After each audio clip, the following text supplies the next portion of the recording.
Today I'm going to give you a behind the scenes look at how I shoot surf and wave photography. I'm going to show you shots from the DSLR and shots from the GoPro and show you how they compare. But behind closed doors, I'm a fool for your love.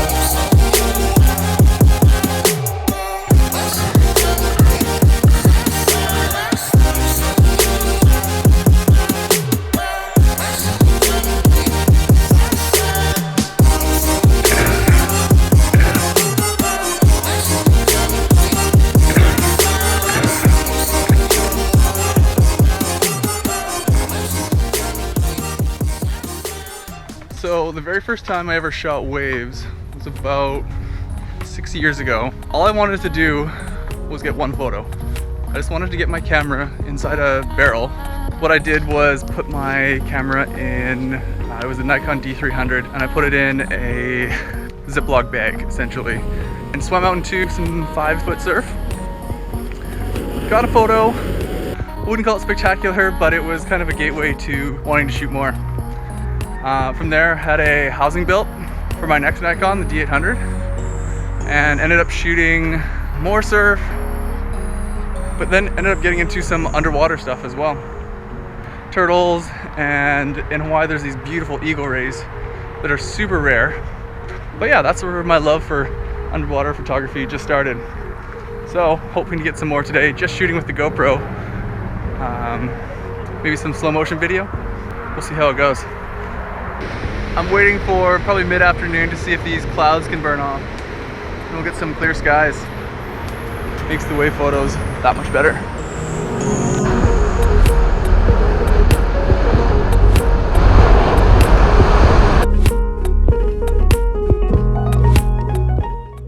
Alright, so I'm out here and just waiting for a big set of waves to come in. The water's warm. There's no one on the beach. It's great here.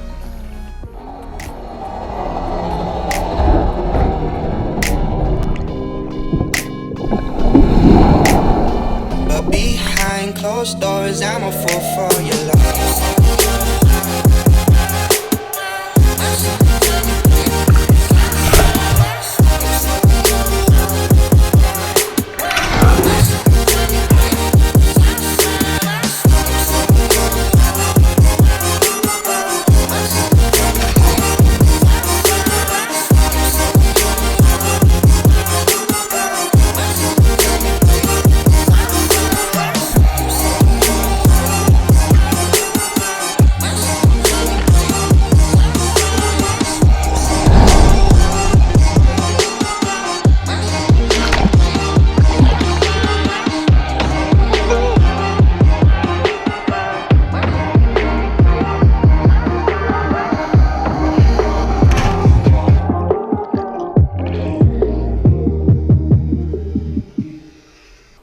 So settings for today's shoot, 120 frames per second for the slow motion video and 4K video for stills. The 4K video is 8 megapixel JPEGs when you extract a still.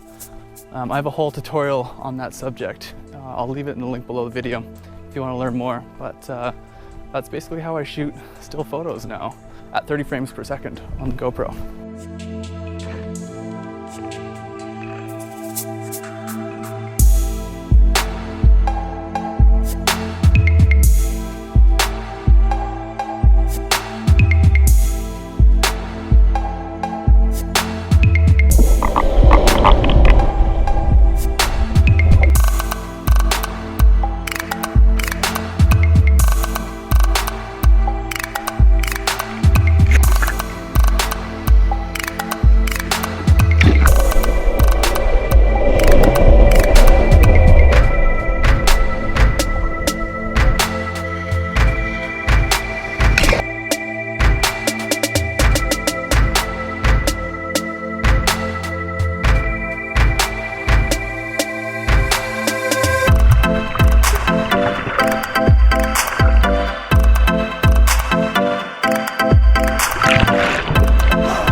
few tips for anyone wanting to start out with wave photography. Just start out with a GoPro. All the slow motion video and a bunch of stills here were shot on the Hero4. Avoid the rocks, become a strong swimmer, and wear some swim fins with tethers. In terms of positioning, you want to be about here rather than here. Lastly is, how do you keep your lens clean? As you can see, I didn't do here. You keep licking your GoPro port or your DSLR housing every few minutes, dunk it in the water, and just before a wave comes, you pull it out. It takes about a second for the water to run off the lens, and then you have a clear port for the next 5 seconds. Lastly is to shoot on a sunny day. This is the same beach, same day. This is the morning session, this is the cloudy afternoon session.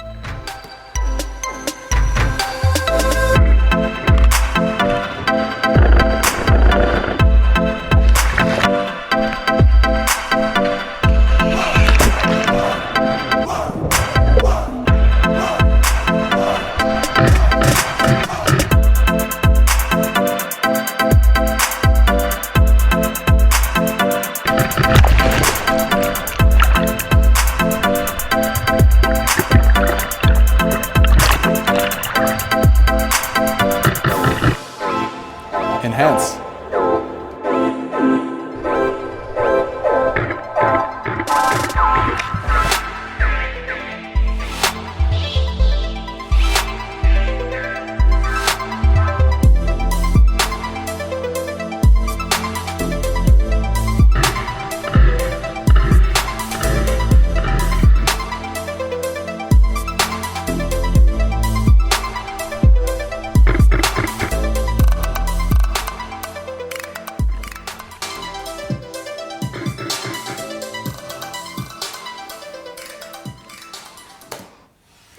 All right, so I just finished the final edit here and wanted to address a few questions you might have after watching this. So I'm gonna go over what equipment I use for the GoPro, settings on both the DSLR and the GoPro, how I edit some photos, some more information on 4K, and a free preset that I have for you. It's the one called Ocean that I showed off earlier.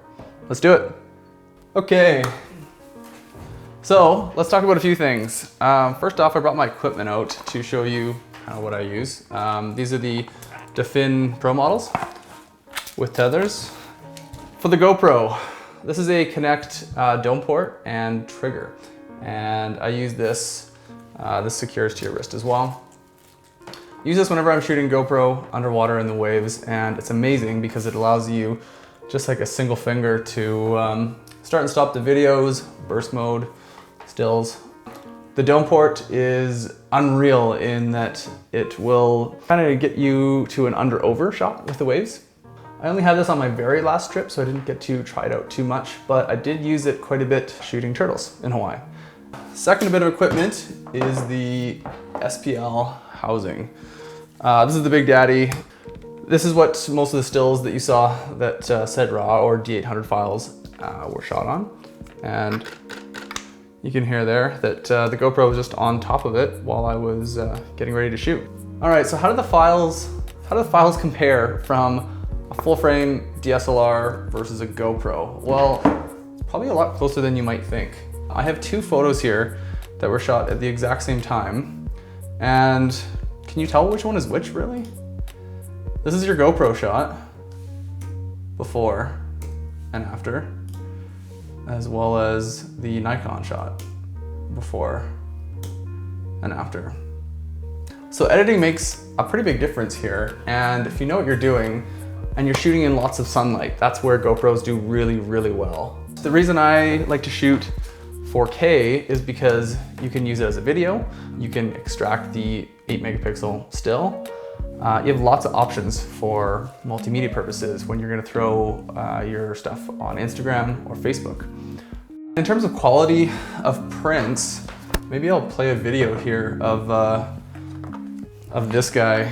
So this photo is from a slow motion 1080p video. So 1080p is 2 megapixels, and this is the print it made. I printed this one larger, and it looks really, really good, and it's just so surprising that you can get such nice prints from a GoPro. So when do I use the Nikon? Well, two reasons.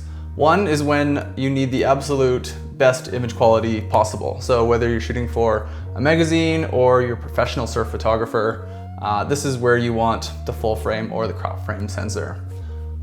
Secondly is, let's reset this here. All right, secondly is if you are shooting before sunrise or after sunset, or if it's really, really cloudy out. The images that come out of the full frame camera are just stunning, especially when they have a little love from Lightroom as well.